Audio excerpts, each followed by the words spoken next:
সাজলে সাধু পাবে সাজা, শুধু সাজলে সাধু পাবে সাজা।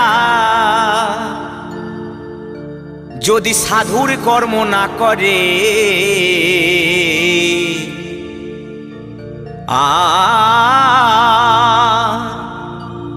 সাধু হওয়া সহজ কথা নয় খেপা ছেলে।